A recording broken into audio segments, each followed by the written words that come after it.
नमस्कार। मैं समाजशास्त्र में आप लोगों को ज़मींदारी प्रथा पढ़ाता हूँ। तो आज मैं अपने एक पड़ोसी मित्र हैं हमारे पड़ोसी गांव में, तो इन्होंने मुझे चाय पर आमंत्रित किया और इस इलाके के बहुत बड़े ज़मींदार हैं। तो दो तरह के भारत में ज़मींदार हैं। एक ज़मींदार हैं जो गांव में खेत है, शहर में माइग्रेट कर गए हैं और वहाँ पे यहाँ पे जिसको हम लोग एब्सेंटी लैंडलॉर्ड कहते हैं, अनुपस्थित भूस्वामी। लेकिन आज मैं आपको एक बिहार के बहुत बड़े उपस्थित भूस्वामी से मिलवा रहा हूं।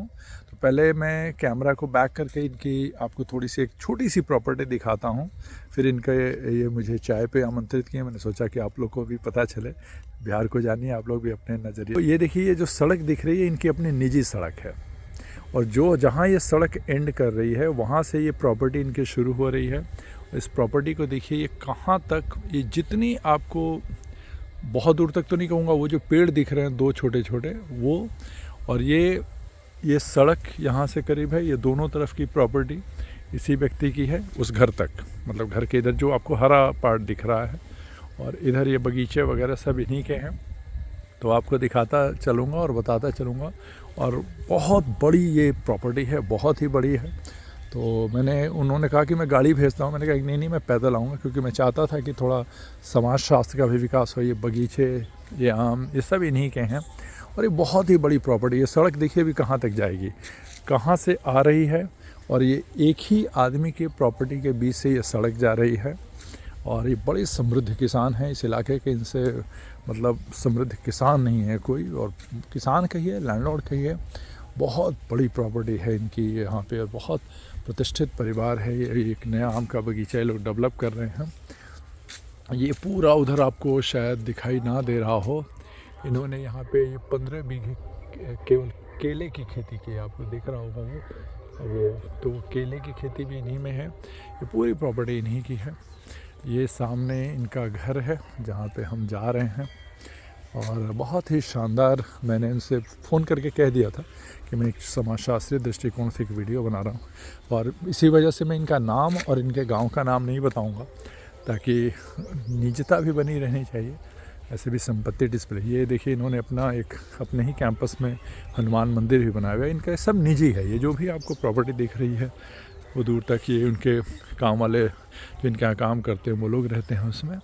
बहुत बड़ी ही प्रॉपर्टी है। तो इन्होंने अपने घर के एंट्री पे ही एक हनुमान मंदिर बनाया है, जय बजरंगबली। अच्छा, एक गाड़ी इनकी यहाँ धुल रही है। तो बहुत शानदार प्रॉपर्टी है। और थोड़ी सी मैं इनकी इकॉनमी, रूरल इकॉनमी को समझाऊंगा। इन्होंने केवल खेती पे कंसंट्रेट नहीं किया है, एक तो बहुत ये लोग आधुनिक तरीके से खेती करते हैं। तो देखिए, हमारे भावी विधायक जी भी हैं, देखिए ये जिला महामंत्री भी हैं, ये हमारे मित्र हैं। ये हम लोग शहर चले गए, ये गांव में रह गए। तो ये एक राजनीतिक दल के भाजपा के ये महामंत्री हैं। तो ये देखिए हमारे मित्र हैं पांडे जी। कैसे हैं पांडे जी? नमस्ते नमस्ते नमस्ते। तो देखिए, वैसे तो हम लोग भोजपुरी भाषी हैं। तो ये पांडे जी का लाल किला है, क्या पता कौन सा किला है, ब्राउन किला है। और ये जेसीबी कब लिया आपने पांडे जी? ये जेसीबी कब से रखने? 2 महीना पहले लिए। अच्छा, 2 महीना पहले। तो ये धनंजय पांडे जी हैं और बड़े हमारे बचपन के मित्र हैं। और ये इनकी और हमारी मित्रता जो है हमारी 3 पीढ़ी की, हमारे दादाजी और इनके दादाजी, फिर हमारे पिताजी और इनके पिताजी, और अब ये हमारे मित्र हैं। जब भी मैं गांव आता हूं तो बेचारे अपने बहुत व्यस्त कार्यक्रम से मुझे समय देते हैं। मैं एक छोटी सी वीडियो आपके रूरल इकॉनमी पे बना रहा हूँ, तो आप लोग थोड़ा मार्गदर्शन करें। पहले इनके पशुओं की संख्या काउंट कीजिए। अच्छा, ये घोड़ा इन्होंने मुझे कल बताया था कि ये घोड़ा शादियों वगैरह में शो में जाता है, जहाँ हमारे यहाँ बड़ी शादियों में ना घुड़दौड़ होती है। मारेगा तो नहीं? नहीं, बिल्कुल नहीं, बहुत शांत। तो ये यहाँ शादियों में रिवाज है घुड़दौड़ करने का। तो ये पांडे जी का घोड़ा है। पशुओं की संख्या आप काउंट करिए, 1 2 3 4 5, ये 6 7 8 9 10 11 12 13, ये करीब 4 4 8 4 12, करीब 18 पशु यहाँ पे हैं इनके। से पहले ये देखिए, इतना शुद्ध गाय, शुद्ध गाय पूजा होता है। ये देसी गाय। अच्छा, ये देसी गाय है और पांडे जी का इसकी पूजा होती है। इस गाय का भी पूजा होता है, इसका दूध जो निकलता है वो भगवान का भोग लगता है। अच्छा, इस गाय के दूध से भगवान का भोग लगता है और बाकी ये सब डेयरी पे जाती हैं। और पांडे जी के पास कितने ट्रैक्टर हैं?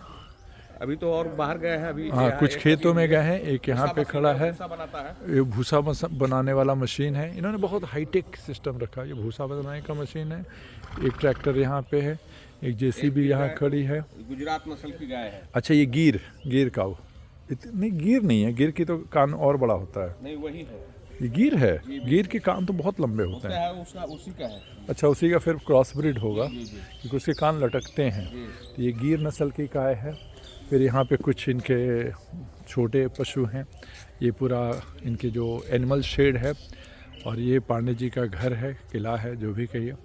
बहुत अच्छे हमारे मित्र हैं, तो इनकी बहुत इच्छा थी कि मैं फिर एक गाड़ी वहाँ पे इनकी धुल रही है, 2 गाड़ियाँ यहाँ पे खड़ी हैं इनकी।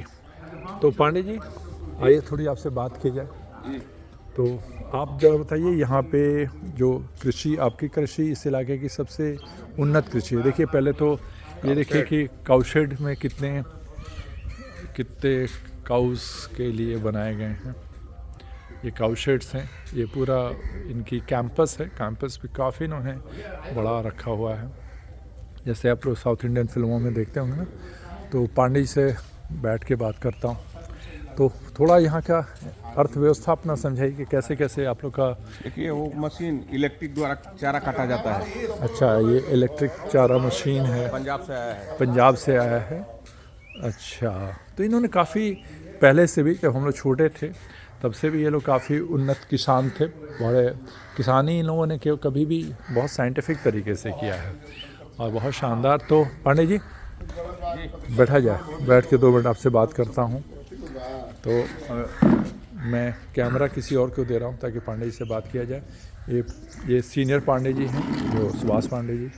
अच्छा, सॉरी, ये तो मेन पांडे, हम तो कैमरा में देख रहे थे। ये पैट्रियार्क हैं इस घर के, और विक्रमा पांडे जी। और हम लोग के बहुत, आप कह सकते हैं कि इस एरिया के हम विधि व्यवस्था, जो हम लोग एम.एन. श्रीनिवास की थियरी पढ़ाते हैं, डोमिनेंट कास्ट में जो लोग होते हैं, जो आसपास के पहले तो पुलिस नहीं होती थी, तो आसपास के जो डिस्प्यूट्स वगैरह होते हैं, इसी दरवाजे पे लोग आते हैं। तो मैं पांडे जी से बात करूँगा। तो उन्हें आप इनको पकड़िए और हम लोग थोड़ी सी हिंदी बोलेंगे। अब भोजपुरी बोलो, सब कुछ समझी। तो अभी जो एने के खेती बाड़ी बा और पहले के जो खेती बाड़ी बा, उनमें क्या अंतर आई बा, क्या अंतर आया है? पहले खेती आधुनिक नहीं रहे, अब आधुनिक खेती हो गई बा, सब सुविधा हो गई बा, तो लाइन की व्यवस्था हो गई, तो मोटर से डीजल नहीं जरूरत, सुविधा हो गई। तो पहले से इन्हें समृद्धि बढ़ल बा कि खाली कुछ लोग के बढ़ल बा, कि सबके बढ़ल बा? ना सबके बढ़ल बा, सुविधा सबके बढ़ल बा। सबके बढ़ल बा। हाँ, तो सर कह रहे हैं कि पहले से खेती आधुनिक हुई है और समृद्धि केवल इन्हीं की नहीं बढ़ी। ऑब्वियसली ये टेक्नोलॉजी ज़्यादा यूज़ कर रहे हैं, लेकिन सबकी बढ़ी है। अच्छा, वो आप देखेंगे भी, अब आपको इधर कच्चे मकान नहीं दिखेंगे, लोग बहुत विकास हुआ है। एब्सोलूट पॉवर्टी बहुत कम हुई है। ऐसे ही आपको पता है कि भारत में सिर्फ 5% ही एब्सोलूट पॉवर्टी बढ़ती है, जो 27% थी। तो योजनाओं का भी लाभ मिला है, खेती भी आधुनिक हुआ है, बाजार से कनेक्ट हुआ है। तो पहले का यह सिस्टम था कि जिसके पास भी थोड़े पैसे वैसे होते थे, वो शहर चले जाते थे और यहाँ खेती बाड़ी वो बटाई करते थे। आपने ऐसा कभी नहीं किया ना, आप यहीं रहे, हाँ, आपका परिवार भी रहा। पहले तो आपको ये जाने कि इनकी जो जॉइंट फैमिली है, टोटल परिवार में कितना लोग बा, कितने लोग हैं आपके? टोटल सब परिवार में 33-35 आदमी होगा। ज़्यादा होगा, 30-35 नहीं, यहाँ के अपन कोर कहते नहीं, नहीं, जो मतलब चाचा उचा सब पूरा परिवार लेके। तो ज़्यादा हो जाएगा। हाँ, वही। जो इस कैंपस के ओनर हैं। हाँ, तब तो ठीक है, वो 25-30 ठीक है। अच्छा, 25-30। तो 25, अच्छा, कितने लोगों का खाना बनता है रोज यहाँ? क्योंकि काम वाले भी हैं, बहुत भी होंगे ना। खाना तो 20-22 आदमी का एक टाइम बनता है। अच्छा, 20-22 लोगों का जॉइंट फैमिली का अभी भी स्ट्रॉन्ग कंसेप्ट है। ये हमारे भावी विधायक जी हैं। जी, नमस्कार। ये हमारे मित्र हैं और ये इनके पिताजी हैं और ये हमारे पिताजी के मित्र हैं। तो हम लोग की जनरेशनल फ्रेंडशिप है। तो और पहले के जैसे ये हमारे यहाँ के, आप कह सकते हैं कि एक लोकल जज थे, हैं भी, लेकिन अब जैसे बहुत आदमी पुलिस में, कोर्ट में चाहेला हाँ पहले केस ना जाते रहे अपने गाँव में समय ये जाता होता है है। तो अब वो में कितना परिवर्तन आएगा? मतलब पहले कहीं भी पंचायत होती थी तो जो सरपंच है पांडे जी रहते थे, तो अब वो में कितना चेंज है? अब पंचायत में कितना लोग आवत टे रउआ सब के पास आ कितना लोग पुलिस में जाता। बा अभी बा बाकी तो बहुत मैंने कुछ पहले ले बदलाव तो हो गई बा।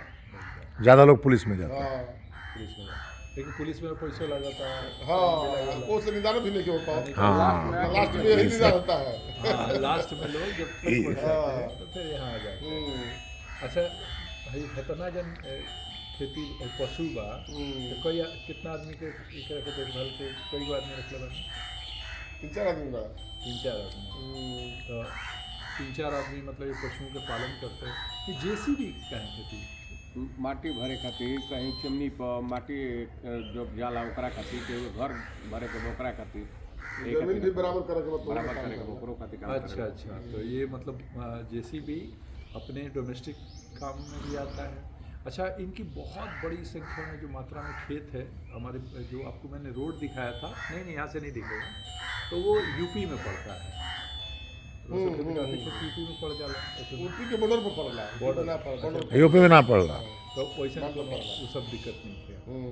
तो ओवरऑल मिला के जो ने ढेर आदमी जो गांव छोड़ के चल जाता अपन जमीन जायदाद कि या कुछ नहीं खेत है यहाँ कुछ नहीं रखा है, ओकरा खातिर वो क्या करते हैं अगर आदमी मन से खेती करे तो विज्ञान लगावे तो हाँ एक घड़ी बहुत सुविधा हो गई बा खेती करे के बहुत सुविधा हो गई बा। घड़ी को उतना दिक्कत नहीं है साधन सुविधा। अच्छा एगो हमार भी सवाल बा, हम जौन सुनले बनी कि वो बहुत बड़का विवाद जौन रहे बिहार यूपी सबके जमीन वाला दियारा वाला ओकरा सुलझावे में बहुत बड़ा काम कैले बनी, तो अब सुलट गई बाटे कि अभी भी चलता? गाँव तो शांति हो गई बा। शांति हो गई बाटे? हाँ, शांति से बात बात बा न कोनो विवाद लड़ाई 400 बीघा ही वाला बा। 400 बीघे का एक इधर विवाद चल रहा था और कई पीढ़ियों से चल रहा था। वो फाइनली वो सब कुछ सुप्रीम कोर्ट हाई कोर्ट जब करके कई पीढ़ियों तक थक गए तो फाइनली कई साल हो गए?